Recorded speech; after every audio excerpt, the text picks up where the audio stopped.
Ranavia cha saitu pazi imbe pazi su Krista mauta icha no angya china mania patak sata Ranavia cha program tauta abi papothe he o pata abai pa khakhaina emata nathlitu pazi saitu pazi atanang ta abai pata ema thon o ponata phanakhe o pata BP mania api pacha abai pacha tanga china sun to dai ti tapa acha kheho padai tiletama kheho pasuletama abai pachata emanga china chen palasa o abai pachata nga ema chi thein o pasu to dai ti ma zu ema phan rakhata ema zu o pachasala ema panni no pata bi khai su thau to ta emna thli o sakhana chata zoba bangna chasari to to charo emna thli o ba chasala bona thli esila Chatana chata satacha abeipa miako tota vo puata zoba cha khelu rungai tapata patlasata aphepa za tota laki tai laita ahon opata beka palata bucha hrilena chata atakta chatana chata alpino chata annakta zoba nakta nanga china ke cha atama tai chocha napatuluma khalkha oma abeipa chata nanga china cha atama taita napatu khalkha lema tha oma ema probleta theisila nanga china ke cha atama taicho cha napatu lema khalkha oma khaza pacha chisapala thitha hate tata anade ko chata nakta arupa chno bire pohota nari tha ho khazia khaza pato ta pa ma papa maupita maupalei pa soime mau opa cha ravema tata he mazi dua len heta zoba chata amota male pamarai reve amota akuta male pa topa de chale vata apachana de le chorai chalasala khaza pa kilaleta pachana dale putle mama phale rai pachave male na marai tove amoto to chota apopule ta machan leta khlu pa ta pasanari thera runate na chota Malinar marai pachale pata tor lepata khazaupa khalejita rave tapa emho dania baktho lechuru leserin te leserin ha imreo sadraka ze mesaka ze abednego ze chata abe pacha ach eta annalta he ne bukaneza hekelen heta imacha che opa sobuve ema khazaupa ema chakote pa chata patina me ho to ta pa mania pa chathei tlota naku to ta pa cho hu be chai pa na khazau zai chakole pa o pita nango na khlapa pa do pa cho anu ro o ma pi ta pa pa na ma ta eita hele heta mara bi fai bata azaki le pa uta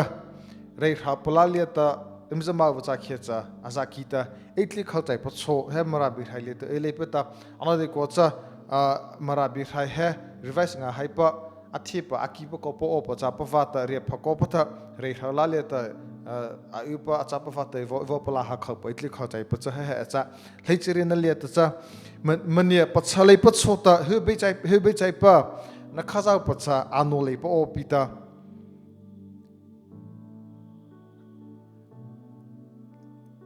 he na khapa mele chohata akhuro om pi tapa az he mara bir hakile novata zata ema khazau pata he patino me ho to pa he mania pachlei pachota na khazau pa na khapa he anole pa opita amya kole ta khub nei pata abo khro om pina ta pata ne bukone zen na dare phakota marenga uzicha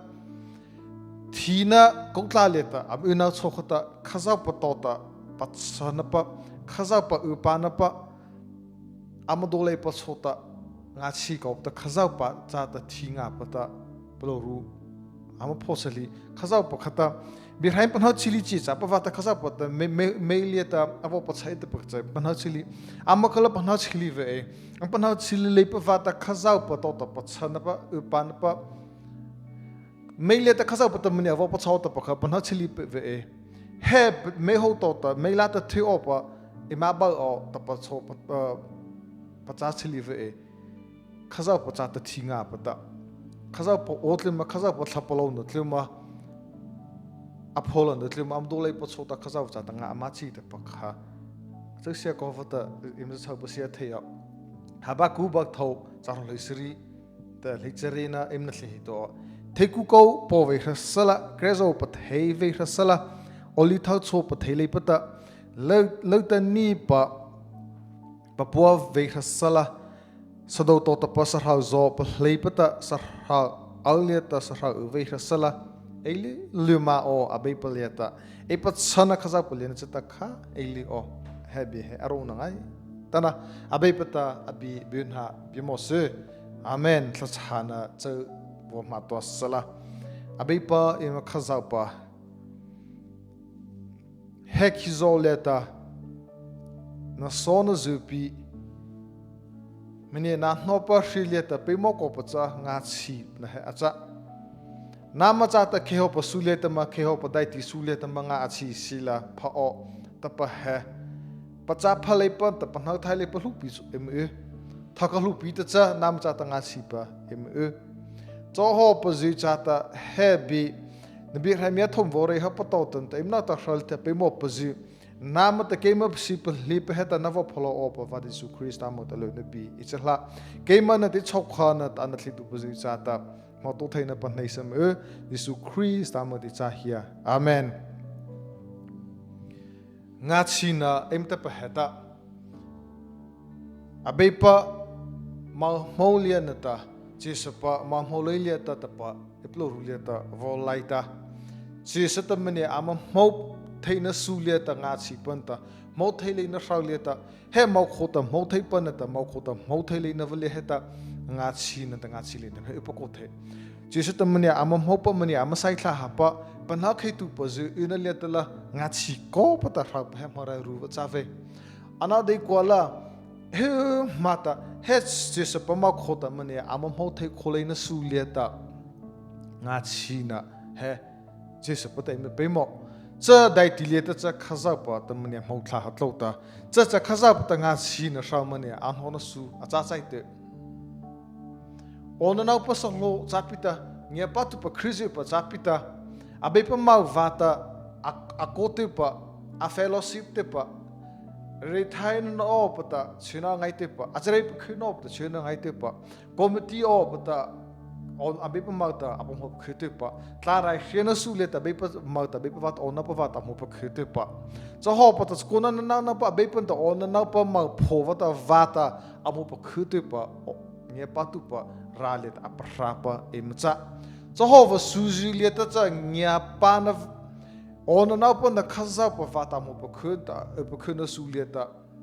nga chin ha mo rai ruwa Marai za ma ngaruwa za save khazia ere hatu apa khyo pata popita re pa sotu pa sata heta ema po sai pa achole khatamania vo hat hate tapata ipachate ke ipanate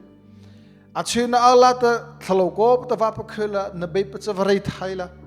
thalo ko pa tla rai cha khela tiema ko tla rai cha khela tiema ko ta bi pako zre o vata pachana pako zi va ma o vata committee zi va hlola he ale he te chavo ha o ta pata sata heta mania ap nge patu blupi he mania po saite mania patlite mania achku che vete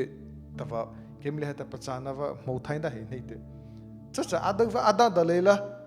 em khizo le ta matlo pa emerald ta matlo hai pa nge pa tu ta vzi khale ta matlo hai pa heta palasa o abe pa man ta ona na pa va ta akona pa a fellowship ta mo pa khnile heta lura ri pa heta mania control ve khema ta the o pa ta satan ta re pa so tu pa heta satan ta pe re so tu pa zu heta khatidai ti le heta nge pa tu pa zu mania re pa so ita abe pa khaza pa re pa cheta abe pa khaza pa ta ahla pa ta college yo pa ta mani amatai te ta pasu ha nge patu pa zita me pa na opa be mo ngai ta achena asulia te ze abe pa ta ona pa va ta mo pa khna sulia te ze mani re pa so le pa ta ngachi moro no opa ngachi na pa palasa no opa moro fa so zulu ve te pa impan hathe achuna khothola je onona pa matova an amau vata konova su khothala su lei pa su lia zitu le heta de ko heta cha ngachi na palasa no opa o pepa pazitu pa Jesu Christ ta pazitu pa imchana palasa no opa de ko cha hlungai ta achuna a imposai ro heta ri pasona he athok khema ta the opa ta cha rang cha eme panha pa se opa bangai ta rei thai lana su lia ta ji thachata retreat tle bethalat le machine su lia ji he ekrata ta nga china ba plasa nomoro of uve imte ema zatana acha khatai su lia ta mangya pana nga china ba chen plasa ba o sakhana te zrai khau ba cha nge palai pa hele ta nge palai pa eta heta khrizu prale ta zrai jap ta khrizu pa ta khai pita nge patu ma pho ba cha kha hele ta nge palai pa zita kha ezita de ko heta cha pi pathi lei pa khrizu pa ma pho tha hat lo ta abai pa ta zona nei lei pa eplor le tre ka sakha vola fa cha pi pathi lei pa nge patu me sei lei pa cha ata he ma to thai ata to khana pam nei ata ni thei ta ta thei ta am to thei ta pa ha eplor le la atleta lekha ta seminar thakle vu seminar emne le ta discussion le ta chano pakhata korebe plo na pani ko pa cha nge patu pa khei pa nge patu me sei le pa ji cha atta he nam to thei la to thei le pa to khale pa nei ve e ta pata ata mala ta khizo nge pan ra asaina da sharing le ta kore din in pa ni ngai ta chai vore khana cha nge pa le pa ji itan he cha pi pa thi le pa ji mar ha pa pi pa thi le pa ji khaza va be pa Jesu Christa be pa na pa chatu pa ta pe ma le pa azona ne ma le pa ji te pa ha la khana su le he ta abe pa cha ta nga ima chi le he pa la so no pa be mo ngai ta khaje mo mta khya cha khuje pa ma pho tha lo ta nge pa tu ta tha hat lo ta picnic le je tle ma birthday alena le tle ma pas alena tle ma khop ale pele ko sana su le tle ma da thai tha ha pa pala thai tha ha pa are po pa chano je cha po je chano cha tho cha po aku kha tha ha pa chano aku kha tha ha pa la piva pa ne ha pa chota ele piva pa e chau khan nam ho pa ele na su le ta marhava ava ke to mala re ka ava cost thai tha ha pa ava pa kola pa khavan nei va chota akhana khopo ele va le ta va pa ko thakha tha ha va chisa aparhala pa akola pa akhana khopo cha su to nga achi thele pa cha khaza wa cha ta nga chi thei o vai cha cha ma atama la thi zo le ta ma lo hai pa cha ho pa su nye pa le pa pi pa thi le pa zu ne ta ma to khana va su le ta ria pha ko pa ta nga chi ko pa ta abe pa cha ta sha abe mo ho va su le cha ta be pa ta nga chi ta na cha ta ra ana cha ta ma ra pa to je ho to le nga na ra hey kema ma pa kha sharing cho jete wo ji kha ko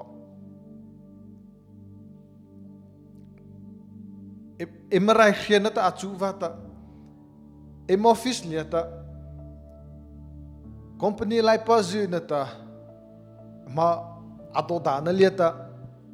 ema office va ta em hospital va ta e pona va have wo lu ko ba tir ta Viena company line ha gotloutu eta hotel lieta ji hotel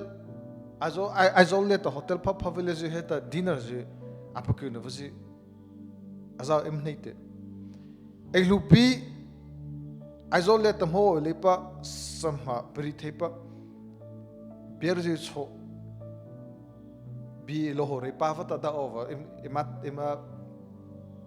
dokale de me patopang lat da kham da thema da khabo bilo hore bavta pa bavta offer kho et erete wala khrize pachana ta thapi ne ta ti le da lana hawla da bevna mo da bevchi ma no da bevna thapi jin ta ti le da lana ta sa sa bat lai plite khazia mana da ve iten tala ire pa changi khatala nge patu pa chana ta inge panava is faith it's a kopa jisu ta pasai ve ne nge patu pa tozi zave ta pa ha arupon let ire pa le mate amadau pa khata da bona na pil hei ve cha vo dal tha pa cha sala ko ko na zadal tha pa cha sala inge pala pa ji maraso ebina thlitu pa ji it's a cola pa ji o nava chinale te pa khala pa ji tla na mo ve asa cha ta da na ta din ta mo ta mela tla khai ho ana de ko cha nga e chi na cha khala it's a ko pa ji su kha ji sa ve ana te na mo kha chi sa ta in mo le bro mar ha pa imal chi thai na o patare po cho thai tu pa khavia na khatala ana ta samata rana da rata katina mata mora khizo pa na le ta pho ave ana de kola nga e chi na pa chapa e to khale na biru cha khap mo acha e paji su khazi sa fe ji se mam ho thai le na le to ta nam ho thai pa khaza pu chata nga e chi ne plus a theina cha te panna e paji chatle te vo paji pa e vo re kha heina va cha thepo ta daniel te vo re have kha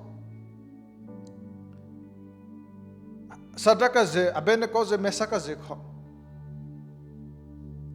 khizi le pa nyepal le paji shilia te la bib cha ta nga machi nebuchadnezzar na kha amach achepazi khiliatala khaza jatanga amachi khaza pa panna amolet pa khaza pa china pa khaza pa mai sei pa khaza pa rau pa amachi te pa amacha kote pa panna pa se eta to che pa mau khota mau thai pa khaza va nebuchadnezzar na khapa ache va lala thi pa amanga via ko pa tamala dai tile ta bona va ko pa chichi na pasu nebuchadnezzar na tha anopata akhupata amache ta mano le pacha khecha meile ta tha op amacha amesa ji sompana khao pa thazau na vasule kho chichi na sule kho khaza patla pata ama khaza vata nebuk hasle pathau na hai to az upata khaza palo ta bi aza chauta ta bi hale ta mole le pita khaza oira ta ta thai leve e khaza vatla pa type ta khaza val jatle ma ikra ta hela ta mei chole ta vo ha khaza kona ta sala vo hala ta ma thila kha ta ama ta panang la kha ta ama pa chan le ta cha meile ta khaza pa he ne bu ko na khlapa imachi khaleva imano khaleva ha ta meile ta mani thu ita imthi yo ta pa amo cha sa mathina na aw ta plore ta pa cha childa ti cha changi yo khazia abai pa ta anno rai khu u chi ba bu rai khu khu pa nei rai khu ke ta cha pa cho e meile ta cha vo u te ta ta be ta cha rai ve abai pa o thai ve e ama cha ko pa ama khaza pa ma che ti pa pa nau pa se ita ne bu ko ne zan na ta hepatina me hu to pa he abai pa e ma ka chaku pa im khazau pa chata mane pa chara ve sala na thla pa bu ano pa ta khu pa ta po ano ompi am ta zalong ha cha rao chana pe mo chu cha ta cha kai pa cha kha pa mo abai pa thla pa thai pa abai pa o e ma thele pa chota abai pa thla pa thai pa tha pa tlo na encourage ma ha pa to ta tha pa tlo tu pa e ma chis e mangi pa la pa ji to ta thapatlo na va dai chino klima abai pa thapa pa thai pa o thai ta achi thana pa e ma dole pa chota abai pa cha tanga achi thaina e ma pa nau chi pa sapana thapalia ta abai pa vo pa na chi pa vo cha ko te pa e mangi pa e ma chi te pa khaza pa he pa na pa sieta anau cha ta atla pa pa thai pa akona apola na chi thana pa o e ma thele pa chota anau cha ta nga chi o pa nya patu pa beita tama dai tiles atlopa achapa cha has lepa tho abena ko sadaka mesaka zi khale te mo re ha kho anu raiku na thapa cha anu raiku meile de chwa ha em chum thisu ta thi veji ta va ka pana chili he isalala ambire pakha tamhala re kata mara ruvala chave ana de kola thinga vata be vacha ta nga chi vata abe pa to ta pachana pa ule va chota thinga vata ngia pale tu pa je shrilia khata amral ta pa impana cha na tamhala ngia pa tu pa je pita imangnya pa chakotu ngia pa tu ata pa je pi achena ra khaleta ona na ma ta ko ta va pa bin ra khaleta nga chi na rakha hai ada ko pata nga chi ko pata selia ko pata perfect ko pata mo phona patlova chakona hota pachawa he adai ko veina hu mata mane panhale chota nge pale tu vhule te chota abepo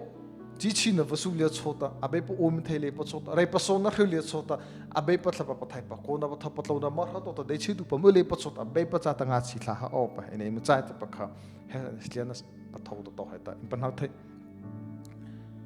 mekha hecha pasana ra kholia tu vado chichi na va si pasana pa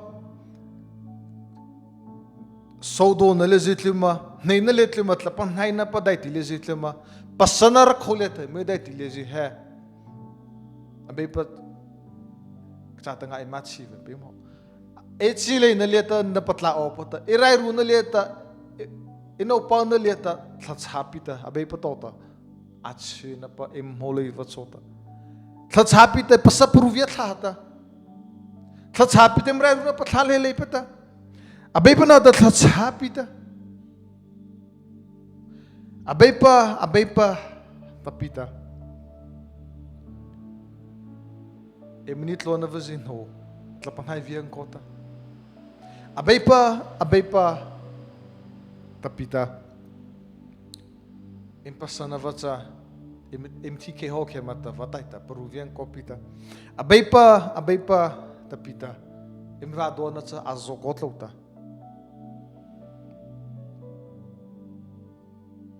Zohova dai tileta abe pa moche anongai tana tu zoba cha alpi nauta khatlu pagta thina vaje vadona vaje nei vaje vole khai to ta ana savle ta khelu pasana vaje do tai ta vo khai to chota nanga china ki cha ta ma tai cho cha na patu le ma khatla ha oma na khaza pa pa phasai tha hala nga khaza wa cha tang hetlu pagta khaza wa cha tang nga chi chi ta phana namle ta klavian la ngai to le vita thina vadona kina leina thata em chole ta tlo to chota hetlu pa ta pasachi ta khaza wa cha tang na chi tha wa ha na chi viele ma tha ha oma rei pasotu khaza wa phasai kha na tai ta alpino to ta po kha cha la pa to ta a ho va dai tile heta be va cha tang ha imachi pele o ab acha ta cha rithai si pasapa so aphala na va jisho emani theo lura ripa nta repasotu pa heta abe pa khale zita imraru na pathang of ko jisho avo theo emno pa charo na pa lieta so pa thaile pa jisho mavata raru na pathathina ko avo pa ho avo so theo abe pa ta nga chi thal open acha ina patla lei pachota he raru na pa he phalana to pata abe pa to ta bonai do lei pachota abe pa cha ta nga chi ko pata pathai ko pata ira I ma tha pele vana pathai ko pata kisa e paso tha haple na ba cha pa cha na pa cha nga chi na sa cha emne o pe mo tha ka lupui ima nga chi na biru hela embe en kaule zile pusa lutu na pa cha ro tlam eve zile ta upita hospital tam eso ta khazira bil cha sala pio pa emne tha ha chaw so ta cha ho wa chaw ta nga chi wa lupi tha ka lupi ila em bil khazima cha va I hospital bill hai em thang na au bill hai khazima cha va I pio packet pa cha I ta pa ta no pa cha ro ji em yo tha ka dei ko la khazira cha sala no pa cha ro pi Jehovah dai tilieta bilhe pithe khova mi he pasana he thi kheva mi he pasana tla khitheva mi tapadai tilia chota thla chapita abe pato ta pasana thlai imam holei pachota abe pa ta nga chi thla Yesu abe pata botupa pachatupa mania pitlaga hele ta sering ho de vore khawcha zako sana da kosuna ko khole khata emau chhauto ta thana ipchru kemno ipli thana ngeta inota thana ekha angya em hospital bill aluko acha ta cha kheta mai hospital bill em nei chhota vazu ipachate ana de kwala abepa nauta tha ichate pacha chakona ne pivas irai khena suliat ze enitlo suliat ze khothalat ikhaliat ze onavad khothalat ikhaliat ze a chholiat so apolo ikhaliat chota abepa chata nga chine kovta abepa chata khale ma opa kemiliata bitana bitluna tata ito chahot ta khale manata operation ni matu pa chota abepa leta kha ngana ipani ima bilje vo pota lakha je vo khola ha chano pa chi ko ana de ko cha ima hospital bin he tu vzu staff discount je vo eta staff discount khothala taita ne de vo discount laita cho hopa kha khaina va cha nga chi ko pu te mrai le ta rai mi khep fa nga chi ko pu ta be pa cha te mrau va khata kha khaina thata ima do thata ido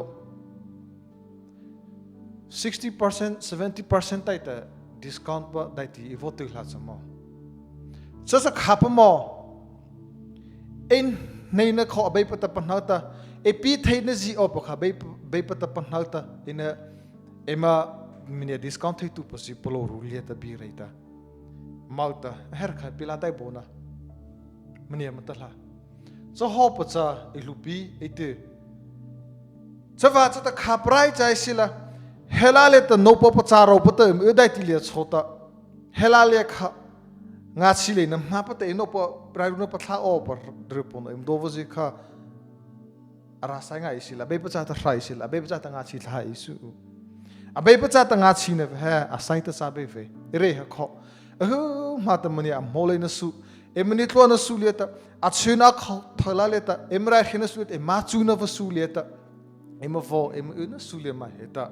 abe pachata mania amam ho thele na su leta abe pata mania amho tha ha ta su leta nga chi sil abe pachata kha isila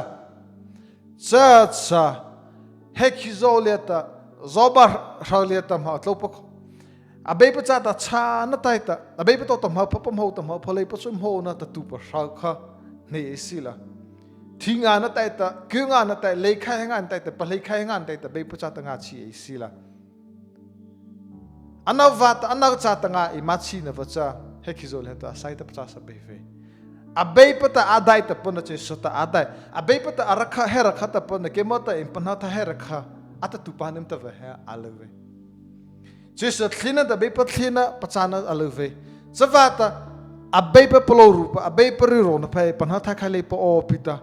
Kema lato ta cha.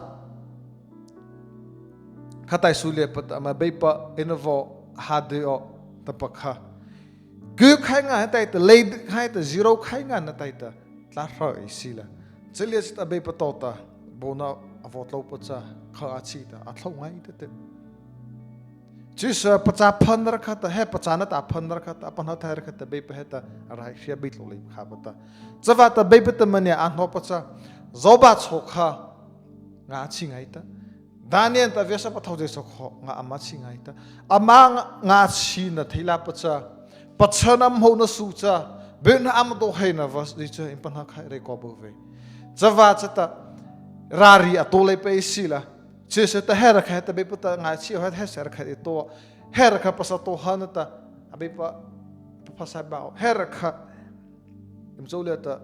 hezi, votlo hota, paper Pachana Motole, Petata, abe pa chesa thaha op abe le ta na be de thaha op chamapi aru ro cha emru ro cha le pita Savachata abe pa tota imana be seina pa he palo pasit do thei ko pa nga chingai te pa ha isila abe pa he ta mania pa sai ove anau cha ta nga chi tu puzu hele ta habakuleta vota havako thei ku ko pove rasala krezo pa thei ve rasala oli thau cho pa thei lei pata le ta ni pa bor he vesela sa do to ta sarha zo pa lei pata sarho agle ta sarho ve rasala ili luma abe pile ta lilo matla isu e pachana khaza pale na kha im pachana khaza pale kha le tha isu he ki zo mazi he anei tu pa chatlok ta e mangi pe pe mo pozido anei tu pa khaza pale he ta kha le isila e pachana khaza pale he ta kha le isu asai pata chabe ove mzido cha ta be pata bin ha pe mo se amen